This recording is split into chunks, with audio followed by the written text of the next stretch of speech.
and welcome back to another Formula Fools podcast. I'm David, your guide through the twists and turns, and with me is Skin. Hello. If you're watching on YouTube, you'll notice our backgrounds aren't perfect and what they are normally. We are moving studios. I also didn't have time to write a thing for Skin, so I'll just say you look beautiful today, Skin. Thank you. Yeah. I'll take it. Yeah. I'll also point out you have a lovely shirt, Dave. Thank you, that's, Skin. That's exciting. Yeah. Senna. I could have ironed it, but that's fine. Oh, well, you just can't win them all, you know? No. I mean, we're flat out over here. Yeah, I'm not like Senna, who could win them all. I can't. Yes, correct. Yeah. Yeah, he did lots of winning. He also probably had someone to iron his own shirts. Probably. So from pit lane antics to racing riddles, we're here to make you laugh, question your sanity, and question your sanity. I always get that bit wrong. Probably should rewrite it. Nah, Chad can do it. Sit back, buckle up. It is time for Formula Fools. Did you see the padding I did there because I needed to press a button?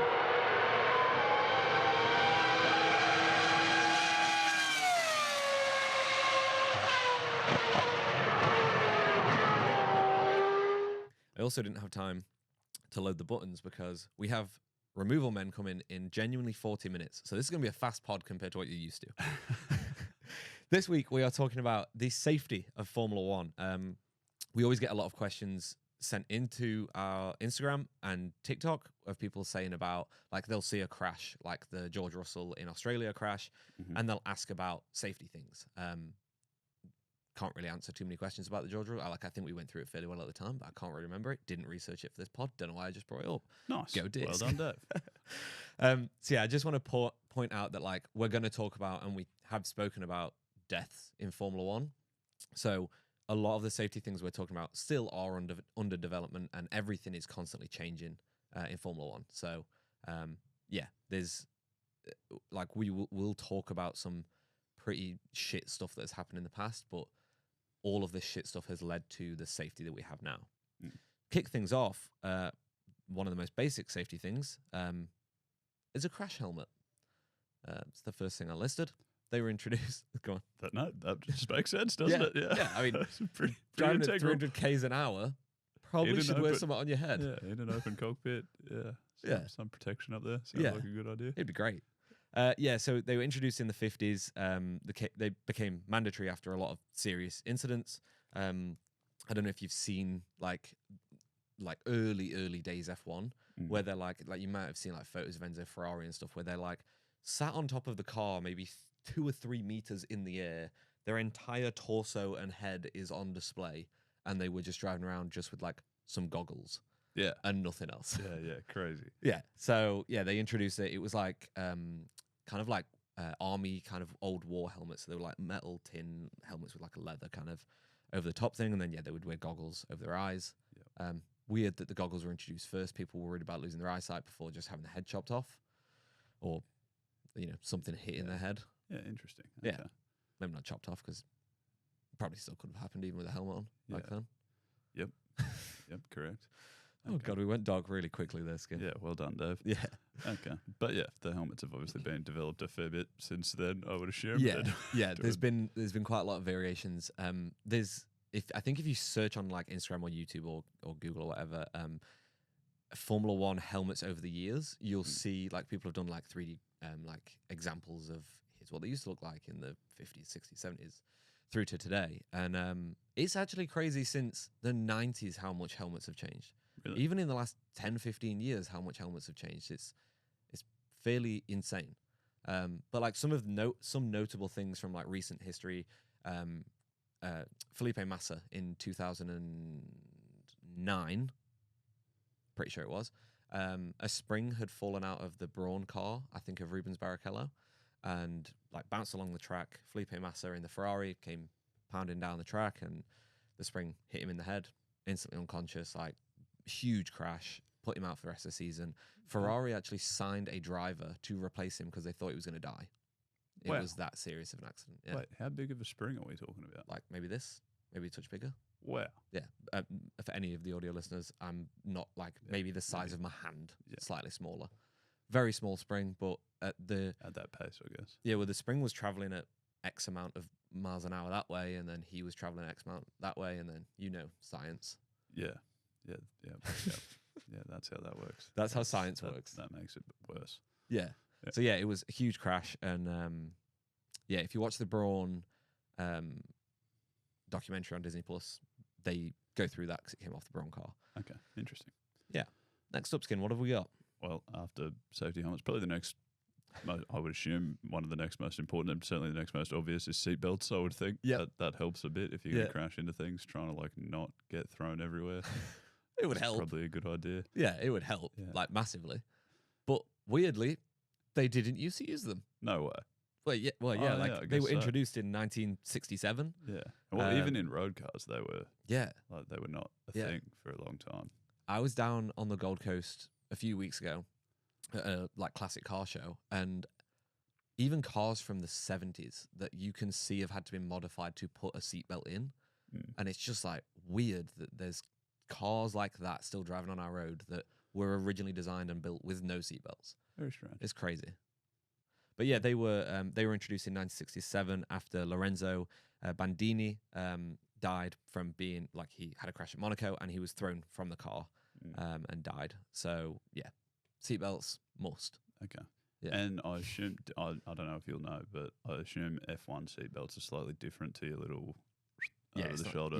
Yeah. It takes you like as a driver, you would not be able to physically do it up yourself because of the amount of pressure you have to like get to click it in, and you've then got to click it in and then tighten it around the shoulders. Okay. And it like really like people have said, juniors always say like when you first get into single seaters, you upgrade to these. I think they're the Sparco ones, or like, any racing you have like these really good Sparco ones, but like the single seaters, it feels tighter because you're just kind of being pulled down and you're very aware how close to the ground you are. And then in F1, it's even more so because you then have that and then the G-force on top of it. Apparently it just makes everything feel a lot tighter. But then they have quick release systems as well now. So like in the Grosjean incident, a single button press, and it's also how they get out of cars so quickly. Single button press and it's just like kind of emergency release. Yes. Okay. They run that sounds useful. Yeah. They run like safety briefings with like safety crews at tracks all the time, like throughout the season. We just had one at the Austrian Grand Prix. So that's where like the medical teams and things like that will do an emergency extraction, and it's completely like staged and everything, but it's to make sure that they are fully up to date and they can extract someone from a car in X amount of time and do it in a very safe and secure way. I think they did it with the Haas at the Austrian Grand Prix before. It was like on the Thursday or something. There was a couple of photos going around social media of it, and they would have used the quick release system on the seatbelts to extract people from cars. Next up, we've got the HANS device, which is the head and neck support system. Or it's not system, that's not even there, it's just the head and neck support. This was developed in the early 80s, but didn't become mandatory and was not commonplace or even really in Formula One until the early 2000s. Quite a few NASCAR drivers would wear them because they could kind of, like NASCAR drivers will have like bigger seats that kind of hug around them because you're in a tin top car. So like sports car drivers will do the same. So they kind of developed something that would sit comfortably against the seat as well. A HANS device is it looks like a plastic thing, but it's made of carbon fiber. It sits over the shoulders and goes just up the back of the helmet. And then there's like two fabric clips that clip onto the side of the helmet. Right. Okay. So the HANS device is the most insane fucking thing in the world because it looks like nothing. When you see them putting the helmet on, they'll like slide something around the neck and then the helmet goes on. Yeah. It looks like genuinely nothing.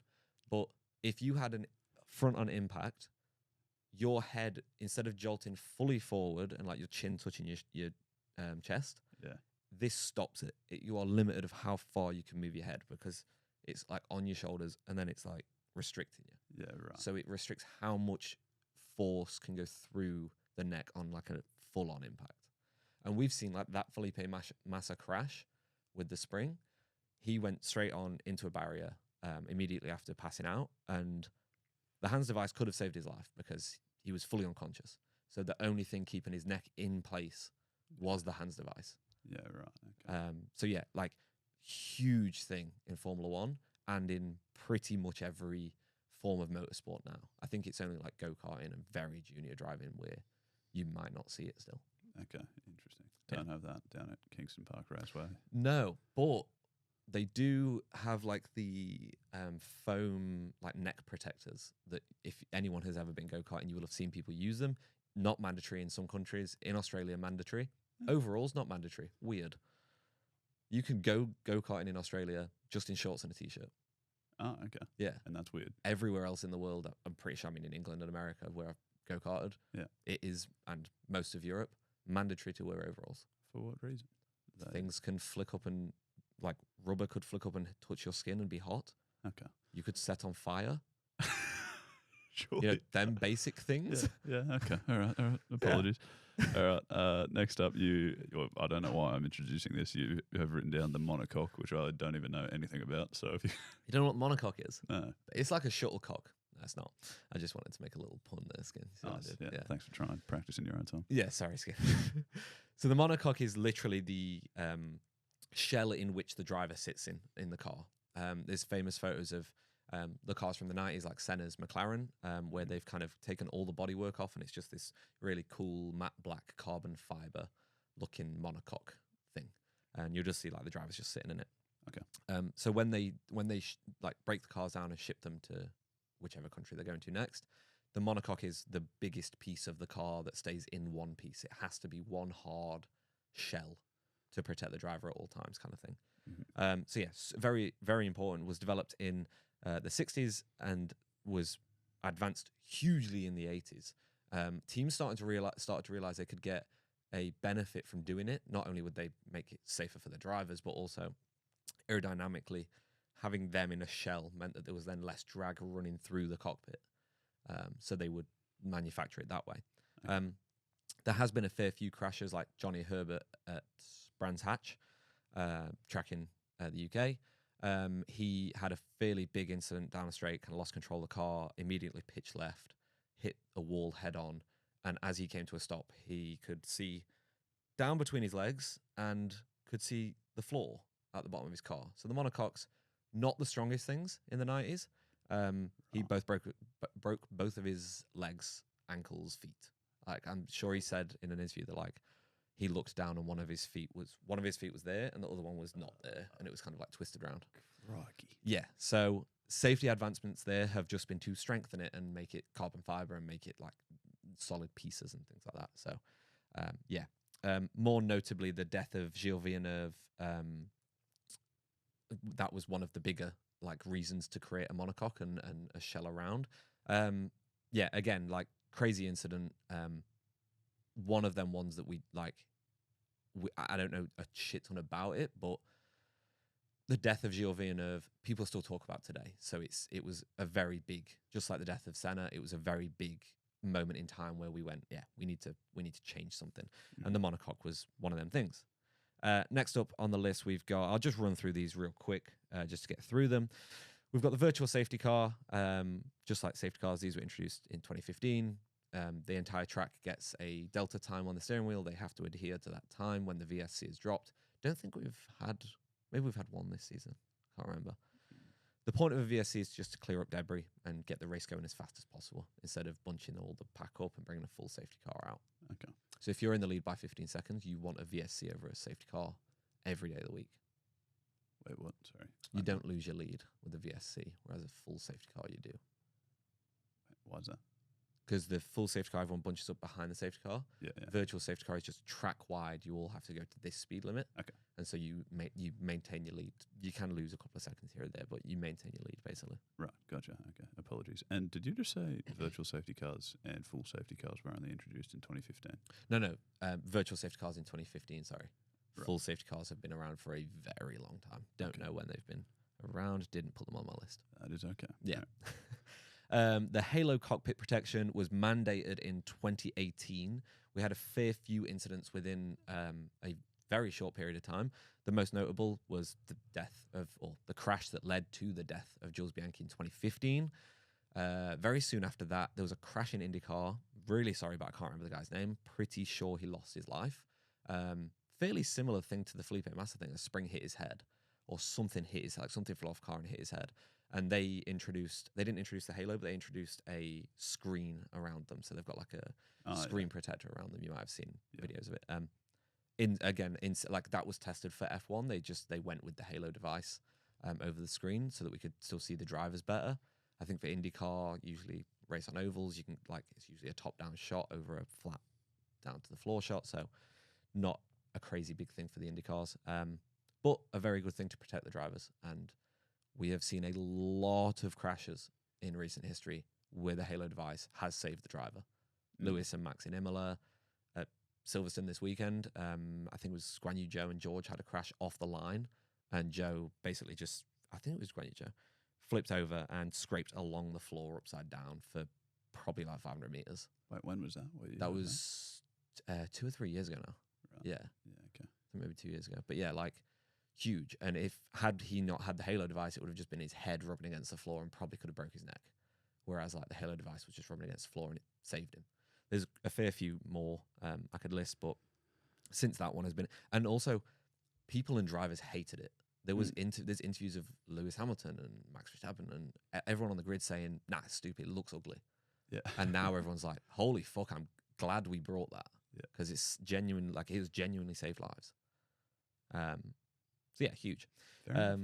Advancements in safety barriers. Obviously, we had the Ayrton Senna, the Roland Ratzenberg crash in '94, or crashes in '94 at Imola. That led to huge advancements in safety barriers. Continues on today. There's always discussions after a crash of, are we going to get a red flag to repair the barriers, things like that.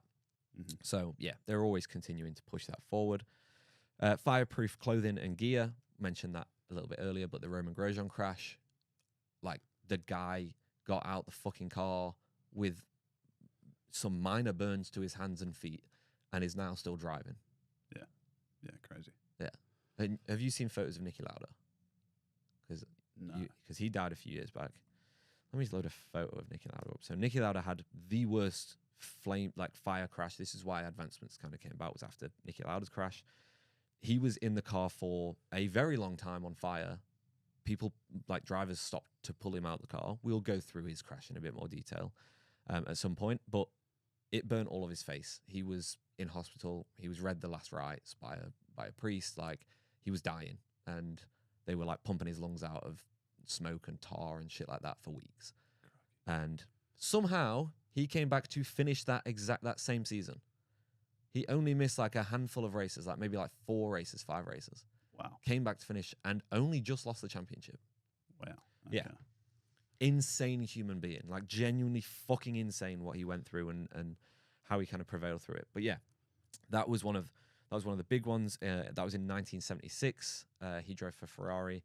It was a mechanical fault on the car which led him to crash at the Nürburgring, and then he was engulfed in flames for a fairly long time. And luckily, because of that crash, we kind of this is the thing. It sounds a bit shitty saying like luckily because of that crash, but like all of these things have to happen for us to say, oh, we probably should do something about this. And so that crash led to huge fire safety things within Marshalls and the protective gear and the way the cars were like made with the fuel tanks and things like that, that this doesn't happen again. Yeah, okay. So yeah, after that we've got the medical cars on track. We've had a fair amount of crashes on the line. Imola again, the day that Senna died, there was a huge crash off the line, and luckily there was a lot of people and a lot of medical vehicles and things around to get to them guys. Wait, sorry, what do you mean on and off the line? So like when you're at the start finish line, and Right. the lights go out, and then everyone goes. Yeah. There's been a few like cars stalled and then cars crashing and then Literally at the start. yeah. Right, okay. Yeah. So like having the safety vehicle like at the back, you know how you see like the guy with the green flag and then there's a Aston Martin or a Mercedes parked behind him. Yeah. That will follow them for the first lap and then pull into the pits. Gotcha. Just in case there's a crash like that. Grosjean's crash. The reason he got out so quickly, I mean, he got himself out very easily, but the medics, the doctor was there because he had followed them around.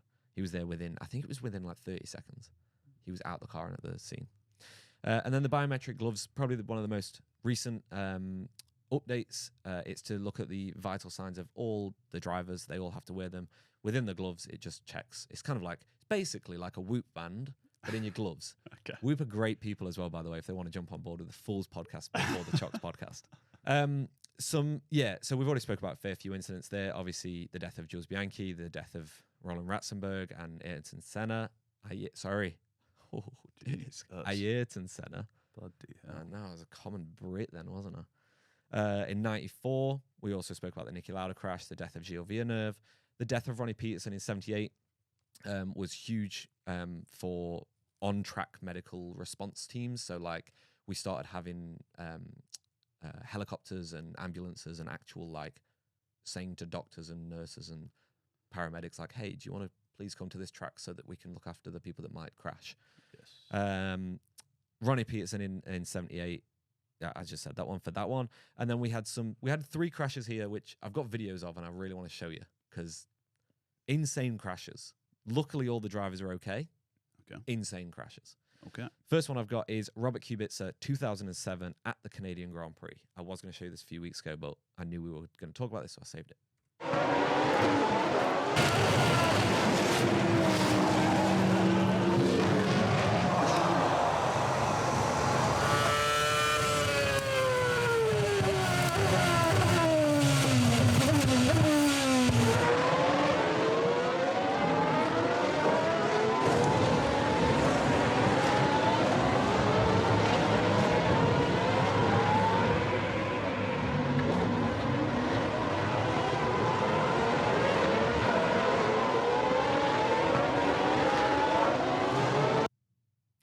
So that's a big crash. Yeah, that's yuck.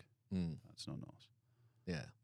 There is so much debris going everywhere as well. Does that still happen when there's a big crash? I feel like you don't see that as much. If we were to have a crash like to this extent, I think we probably would. Right. Okay. But this one was huge because they then started simulating crashes at every track. So like when a track makes a change, like Barcelona just made a change to or not just, but a few years ago made a change to that final corner we spoke about last week. They would then simulate like if a car crashes like X, Y, Z, and they would crash cars in simulators to see how it could how they can improve like the barriers and the actual track layout to avoid these kind of crashes. Okay. So yeah, very huge crash. He came back a year later and won the Canadian Grand Prix. He was back racing like that season, but he won the Canadian Grand Prix a year later, so it was kind of a bit of redemption in his storyline. The next up, we've got the Mark Webber incident. He hits a Caterham. Can't remember who was driving it. Caterham aren't in it anymore. Mm-hmm. Mark Webber's driving for Red Bull. This is at Valencia for the European Grand Prix in 2010. You need to get past Kovalainen as soon as you can, Mark, before the others start pitting.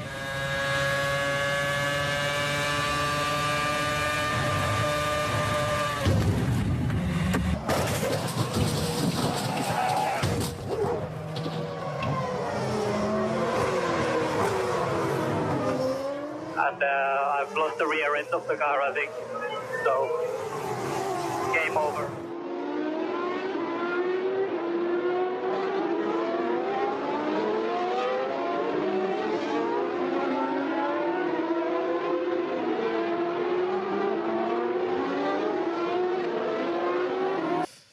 So yeah.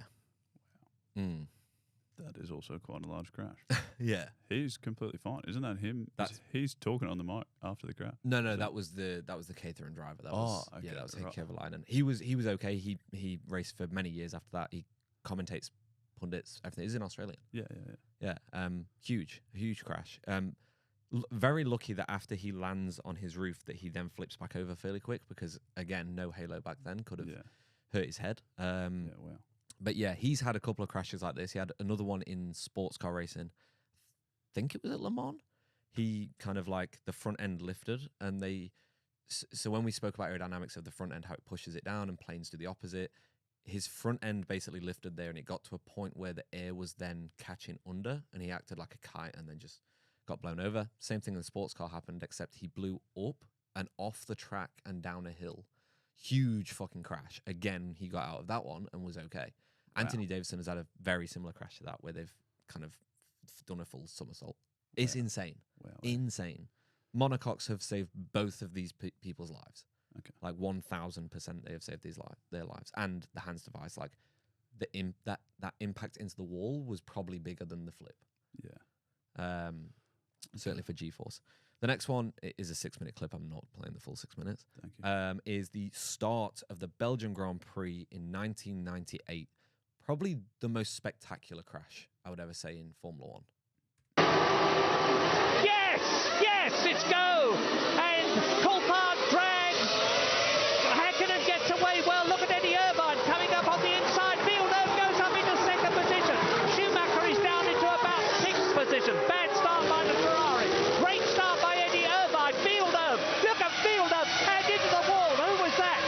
Coulthard in the wall. David Coulthard into the wall will stop the race. They'll have to red flag this. Terrible. Look, this is quite appalling. This is the worst start for a Grand Prix that I have ever seen in the whole of my life. Now watch it now, look. David Coulthard over on the your right. Wow. What happens there?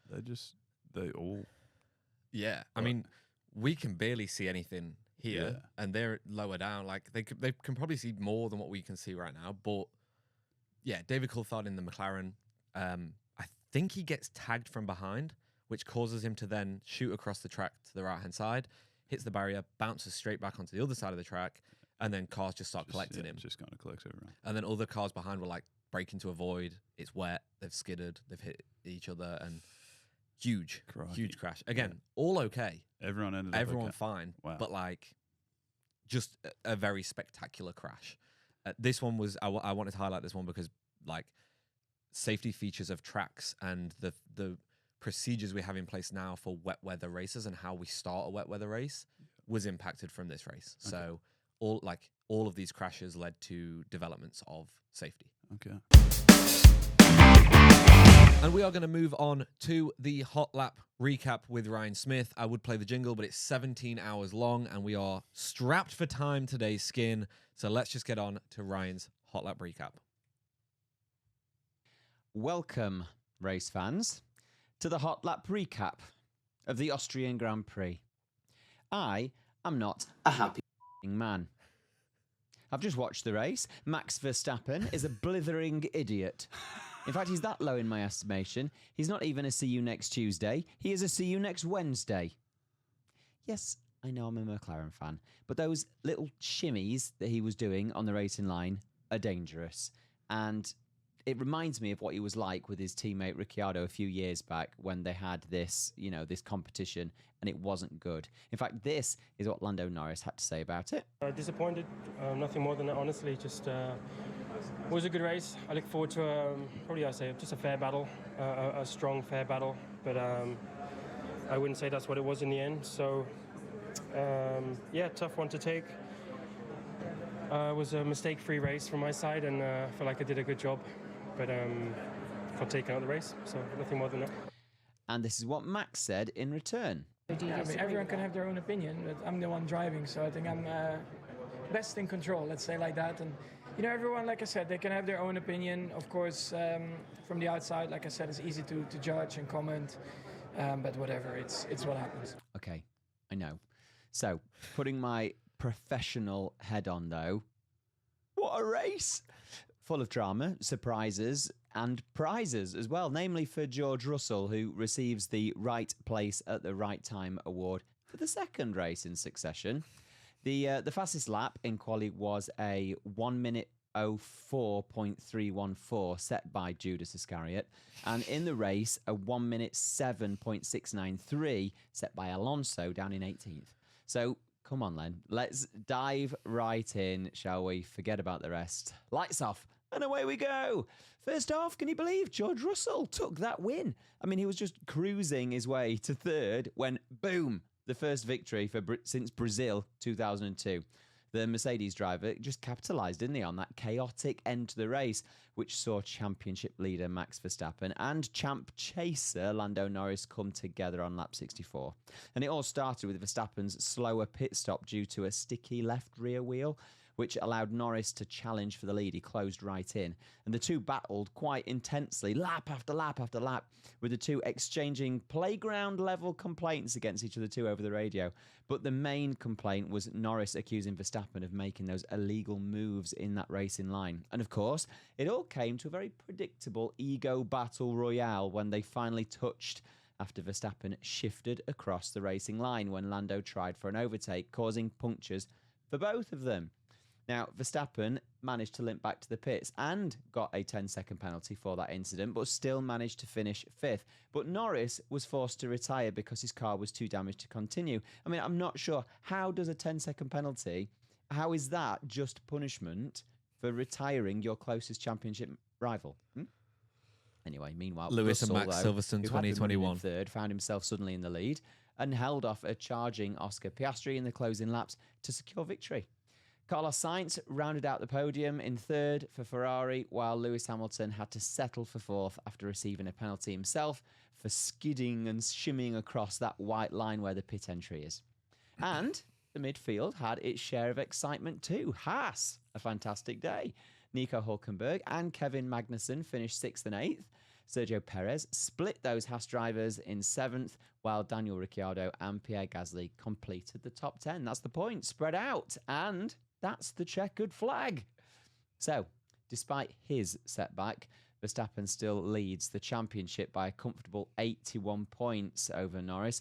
But with the British Grand Prix at Silverstone up next, anything can happen. And we all know Lando will be out for revenge. Will Verstappen bounce back? Or will Mercedes and Ferrari continue their resurgence instead? Tune in next time to find out. It's the third of the 3 triple headers. Well, not 3 triple headers, but it's the third race of this triple header. We're heading to Silverstone. We're at my home Grand Prix. We're at Dave's home Grand Prix as well. We are hitting Silverstone for the Great British Grand Prix. So join me next time for another Hot Lap recap. And until next time, here's my advice for you all, folks. Don't be a knobhead. Stay straight in the racing line. There you go. The professional hat went on and then very quickly came back off, didn't it? That is some great advice. Very good race review there, I thought. That was excellent. Yeah, seems thorough. Yeah, we will get onto the crash in a little bit. I just want to run through everything else first. Sure. The sprint race skin. Yep. Not a lot happened. No. What have you got for me? Well, it seemed like there was one interesting part which got very exciting, where so Max was in the lead, Lando's behind him, Lando overtakes Max overtakes Lando, Piastri somehow overtakes Lando, and then that's all very exciting. Yep. And then nothing happens until they cross the finish line. And Max wins yet another sprint race. Yeah. He has 66 of all sprint races of all time. He's won 66% of them. Cross. Unreal. But yeah, that was genuinely the only thing I wrote down as well. Like, Haas had pretty good pace. Williams dominated in P16, P17, you know, which is not last. I'd love to know your definition of the word dominate. Well, I also think I've written that wrong. I also think it was 17th and 18th, which is great from me. Hell yeah. But yeah, that was the only thing I wrote down. It was a great battle. Oscar took advantage of them two battling and then just couldn't challenge. Like, they just didn't have the pace on their medium tires, which I think Lando kind of explained that after the race as well, that he was fairly shocked in the race that they had pace as the race went on against Max versus how they did in the sprint, because as the sprint went on, Max got faster and they got slower. So I think that kind of surprised McLaren on the Grand Prix day, but for the sprint it was certainly Max's day, wasn't it? Yeah. Wait, sorry, were they all on the same tyre? Were they Pretty all much. on mediums? Yeah. Okay. Yeah, pretty much the entire grid would have been mediums. Yeah. 'Cause you don't pit for the sprint unless it's a crash. So Yeah. All right, interesting. And then the Grand Prix was a bit more exciting. yeah, Like, stuff happened. So that was good. Well, it was fairly boring for 50 laps, and then it got interesting. Yeah, well, that's true. Then it got very interesting. No, But even in those first 50 laps, like yeah, Leclerc had a nightmare. yeah. Hamilton had a kerfuffle with Carlos. Yep. Perez had something with someone and led to a fair amount of damage. Did you see this? No, I didn't see this until you wrote it Put down, it in the and docket, then I looked at it. I didn't realize that had happened. I think it was with Piastri on the very first lap. It was real early doors, I think. Yeah, okay. So what happened? I don't know. I just saw him post it on Instagram and I was like, I'll screenshot that for later, but that is a big bit of damage that we didn't really see. Yeah. And the meme world has been blowing up, obviously, and just going and shitting all over Sergio because, yet again, he's not there for Max. There was even Formula jokes posted on Twitter. They put, Max had an incident, got a puncture, had to drive slowly into the pits, got a 10-second penalty, and he still finished 17 seconds ahead of his teammate Sergio Perez in the same car. That is insane. So, like, yeah, obviously the meme world is just fucking laughing at Sergio again. But I'll put this on screen. The bit of damage on the side of Sergio's car is fucking huge. I could probably fit my head through that. It is massive. And, like, that is going to take performance out your car. Yeah, for sure. Yeah, at least as an excuse this time. So that Yeah, that is yeah. kind of crazy. Yeah. We also had bits. I just don't understand how that never got mentioned by a commentator Yeah, or anything. Like, you genuinely didn't hear about that in the race at all. Massively overlooked. The thing that didn't help the commentary team, and you could really feel them fucking struggling, was the fact we had no timing screen for like half the race. Right. Or was that the sprint? No, that was the race. No, it was the sprint. It was the sprint. Shut up, Disc. Cut that bit. Yeah, that's what I've been saying. Yeah. We also had bits flying off of the Alpine randomly. Just like big bits of carbon fiber. Put a photo in the doco. Big bits of carbon fiber just flying out the back of the car. Esteban took a screenshot of it and put it on his Instagram and was like, obviously, not ideal, not an easy day, but kind of got the most out of it. I reckon Alpine have looked good this weekend. I think they've been fairly, like, they're developing that car. Say where they were in Australia. Yeah, they're doing it. They look like they're sort of fairly consistently getting points at least, which is nice. Yeah, better than Williams are doing. You take that. Yeah. The kick team, they're certainly not consistently getting points. They're still on 0. They're still on 0. Consistently getting 0. Yeah. So, yeah, that's nice. That's progress. Yeah. The other interesting thing, or mildly interesting thing, was Alonso's driving. Oh my That was God. the most bizarre. It was like he just decided he was driving bumper cars. I was convinced that was not Fernando Alonso driving the car. I was like, who is this rookie that they've put in the Aston Martin? Yeah, he just drove straight into it. It was really weird. Yeah. And then after the race, he was very like nonchalant and like, oh yeah, like I had a little bit of an incident with Guan Yu, and it was like, no, you hit the guy and you drove directly into his side. That's very interesting. It was cooked. Yeah, I also noted down the Hamilton Carlos thing on lap 1. They kind of had a bit of a coming together. Hamilton went off the track. Obviously, I'm screaming at my TV that Hamilton deserves a penalty. He was told to give the place back to Carlos. He then said post-race that they had some side pod or floor damage. He said he thinks there was a crack in it, which led to, they could like see it on the data that he was getting a bit more drag and it wasn't performing perfectly, that car. So yeah, a bit of drama there for Lewis, which probably explains why he just didn't, like, he did good. He still had a good race, but he just didn't like progress anything. I was putting it down to maybe the Mercedes isn't as good as what I thought last week, but maybe it is still pretty good, but just the damage caused him to have a bit of a shit one. Okay, sure. Okay. And then let's get on to the crash. All right. Actually, no, let's quickly touch upon George Russell because there's fucking so many memes. George Russell and Toto Wolff celebrated that win as if they had earned it and passed them on track instead of them just taking each other out. George Russell's like radio message at the end was like the craziest celebration ever. There's photos of him like on the shoulders of the Mercedes pit crew, and I understand it's his second ever win. Yeah, he's still going to be pretty chuffed. He's still pretty chuffed, but like when you're handed a win like that, don't celebrate it like you've got the fastest car of the day because you don't have the fastest car of the day. But it is also very good that they've gotten a win going into the British Grand Prix with 2 British drivers. It's going to put them in a good place. All the mechanics, the buzz around the garage will be amazing for them. So a very big well done to him, and extra credit for doing the kind of Jesus pose celebration at the end. Did you not see that? No. He like got out the car, stood on top, and did the little like F1 intro pose. For what reason? Is that a thing? It was that bottom image was the F1 intro last year, and they made him pose like that. Oh. And it just became a meme. Everyone just made fun of him. The drivers were making fun of him. The media were making fun of him. And he's just taking it in his stride. And he's like, this is my thing now. Nice. Yeah, so go George. I don't know. Good on it. Okay, the crash. Yes. Lap 64, Max, Lando came together. Ryan's opinions were fairly strong. Yes. What are your opinions before I tell you my opinions? Yeah, well, I tend to agree with Ryan. I mean, it looks pretty obvious. Like Max makes a move inside, presumably thinking Lando's going to try and go down the inside. Yeah, Lando he defends the inside so line. he defends on the inside. Lando stays on the outside. Yeah. And Max just cruises back over to the outside and removes the car width gap that he's left Lando and just fucking drives straight into him, basically. Yep. That's what it looks like. This corner is the reason I love the Austrian Grand Prix. We have had so many incidents and so many good overtakes at this corner. This has genuinely invented rivalries. This has made championship battles intense, and it has just fucking delivered yet again. I love this track. I think it's was chatting to someone the other day. I think this track makes championships interesting. It's not the most technical track. It's a very fast lap, but things like this, because we have such fast corners and then a few corners like this that are like quite intense braking, and you can overtake on the inside or the outside. It's amazing, and I love it. However, I have gone both ways, and I still don't know who the fuck I want to blame. I'm leaning towards Max because wonderful. He does turn in on him a fair amount. Yeah.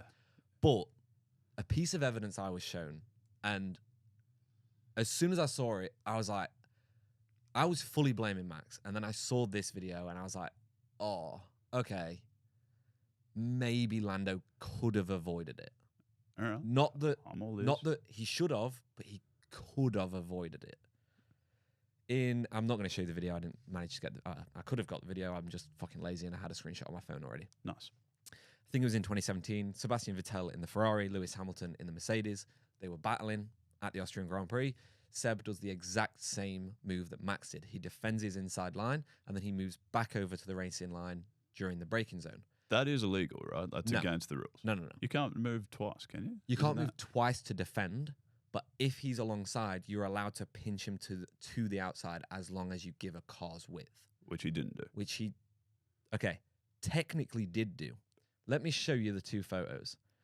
It's quite small, but that is the Max Lando situation. Yeah. This is the Lewis Seb one.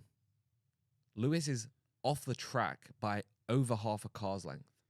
Seb has given Lewis less room, and they didn't crash.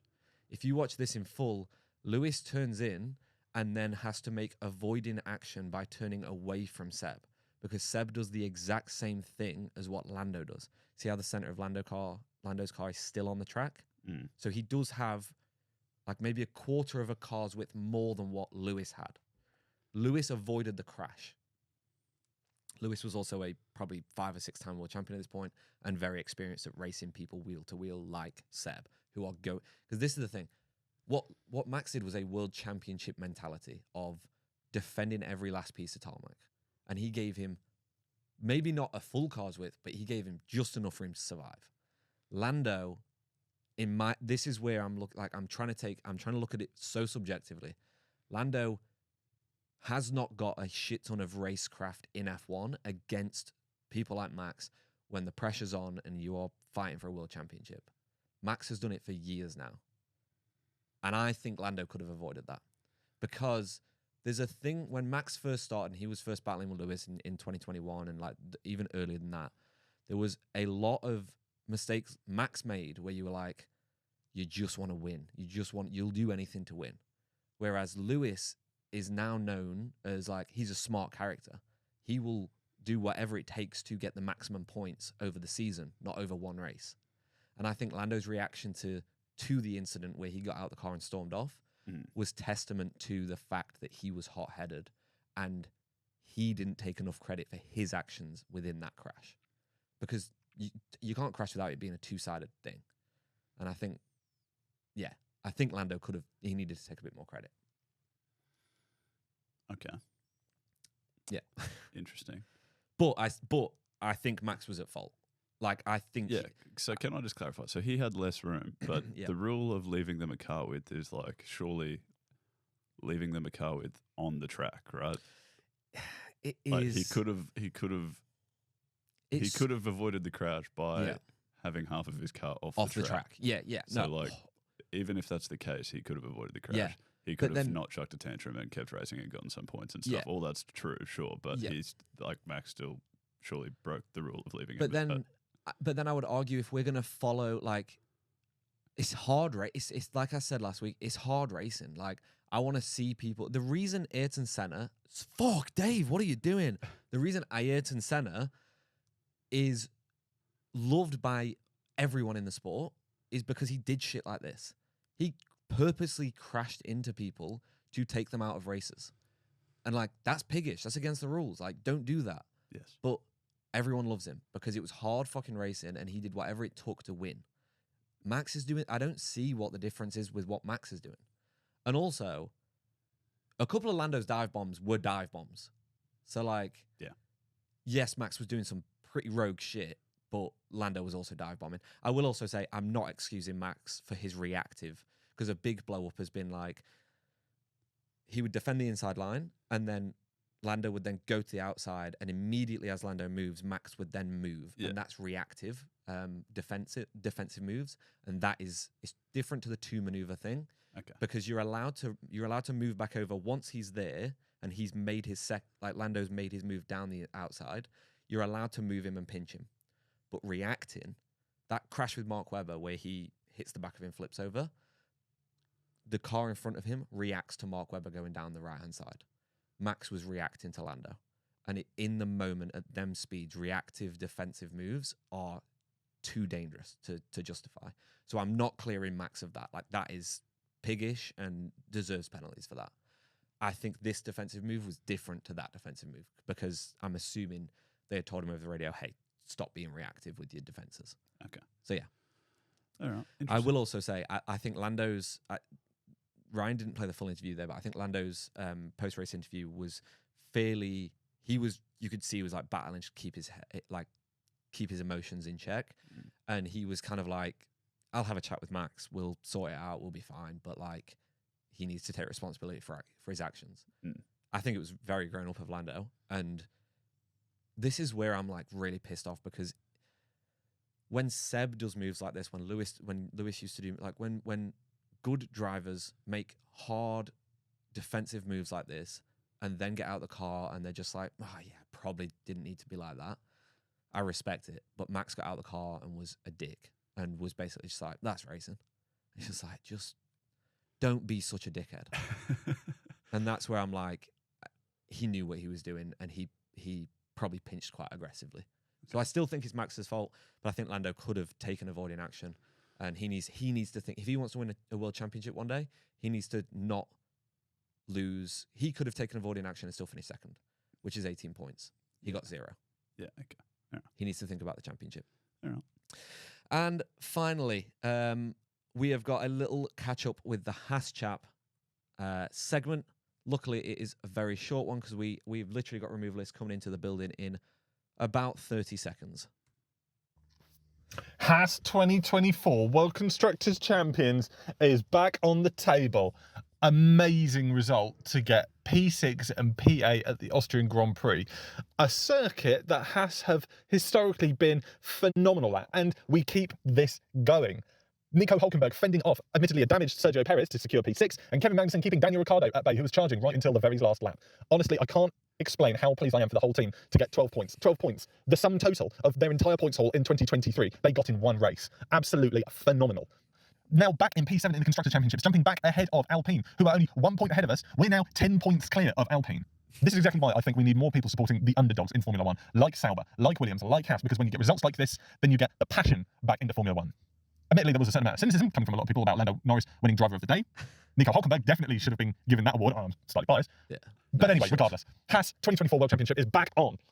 Stay cool, stay sexy, and support Haas. Stay sexy.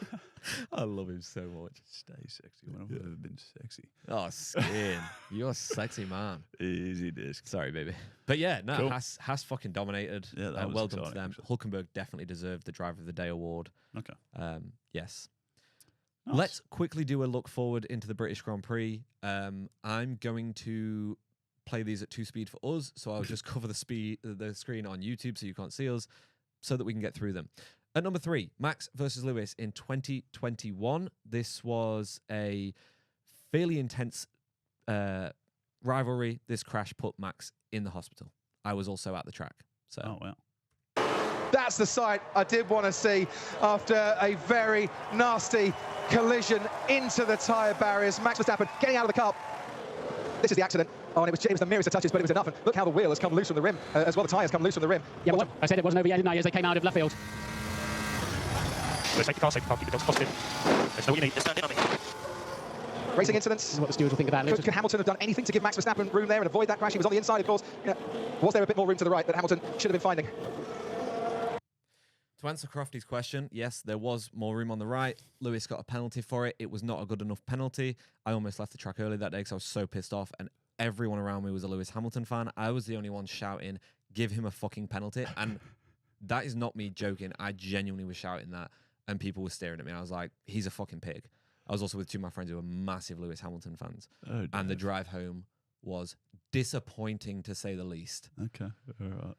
I didn't realise this segment was meant to be just you venting, but that's okay. Yeah, well, funnily enough, I hate on Lewis Hamilton for this, and then my top moment is Lewis Hamilton doing something amazing. Okay. Yeah, so I fully do a fucking 180. All right, well, let's go. Any questions on that one? No, happy with that. Beautiful. What's number 2? Number 2, we have, I forgot what it is, so I've got to go back to my list. We have Nigel Mansell winning the British Grand Prix and seeing the British fans in 1992. The Union Jacks are waving, and Nigel Mansell wins the 1992 British Grand Prix. And you can see how happy Nigel Mansell is. Now, is Mansell going to stop? What a wonderful sight. This is Nigel's 7th win of 1992. It raises his World Championship points score to 76. Nigel is always traditionally tired, overtired after a race, and they're not giving him a chance. What the heck? That is loose. Yeah, so we've just spoken about safety at the beginning of part of this podcast. That is absolutely not safe. No, the people cars are still storming the moving track. and people are storming the track. What the heck? Used to happen a lot in Formula One. Actually, when we were at the Australian Grand Prix, they did a tannoy announcement say, do not storm the track after the race. Yeah, that's right. Because they still do it now, but they'll open the barriers when the cars are safely in the pits. Yeah, okay. Italy this year is going to be unreal. So yeah, that was my number 2 moment. Just like growing up loving F1 and being British and like watching moments like that with my dad was just like, yeah, I love this sport. Fair enough. My top moment was it came from the 2020 British Grand Prix. Obviously 2020 COVID, the Black Lives Matter movement was a very big season for Lewis Hamilton. Was his last world championship that he won, his 7th one. And this just shows, I think Lewis was at his peak in 2019, 2020. And if this doesn't fucking show it, I don't know what can. Mm-hmm. On the very last lap, his teammate Valtteri Bottas pops his tyre. I think he only loses a couple of places. Okay. Moments later, Lewis pops his tyre. So one more lap, Lewis, just bring it home.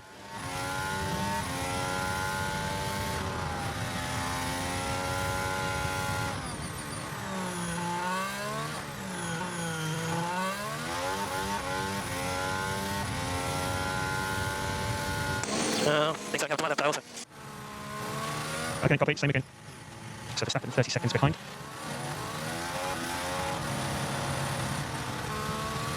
And Verstappen, we're going to give 12. Verstappen 25 seconds. This is the last lap, you've got 20 seconds to Verstappen. Now 17 seconds, now 16 seconds. And to use where the strategy was, so start 5. 10 seconds to Verstappen. And 9 seconds to Verstappen. 7 seconds to Verstappen. That's it, mate, you've done it! Well, that's it, mate. There's no flag. You've done it, though, mate. Just stop. Just you pull the car over. We'll come and get you. So stop. What the heck? He wins with a genuine tyre hanging off his car. How did he do that? This is what I'm saying. Unbelievable. Valtteri Bottas lost a fair few positions, went off the track twice. Yeah. Lewis brought it home. Wow. I don't think I've ever seen anything like that. Like, that is unfucking believable. Watching it live, obviously I'm screaming for Max to pass him and for Lewis to crash. But you can't not take your hat off to that and just go like, he fucking dominated that. Yeah, like, he did so well to keep the car on track. They didn't show the off-board, which I'm gutted about, but genuinely, like, going down the straight, you can see his hands are like at an angle because the car's drifting off in that direction. And his front wing is just along the floor. It's scraping along the floor. Sparks flying everywhere. Christ. Max caught him by almost 10 seconds within 3 corners. Yeah, wow. It is unfucking believable. Okay, all right. Exciting stuff. Yeah. Well, that is a wrap for disc. Well, that's a wrap. Oh, my God. Well, that's a wrap. Well, that wraps up another lap at the Formula Fools podcast. We hope you enjoyed the ride as much as we did. 5th time lucky of getting this outro out. Now it's your turn to join the Fools family by connecting with us on social media. Facebook is at Formula Fools, Instagram, YouTube, TikTok, Twitter, Formula_Fools. You can also leave us a little rating and review wherever you listen, Apple Podcasts, Spotify, things of that nature. would be great. Preferably 5 stars if you're offering. Perfect. Up to you. Yeah. Thank you for joining us at Formula Fools, where every turn is a chance for a good laugh. We'll see you next time.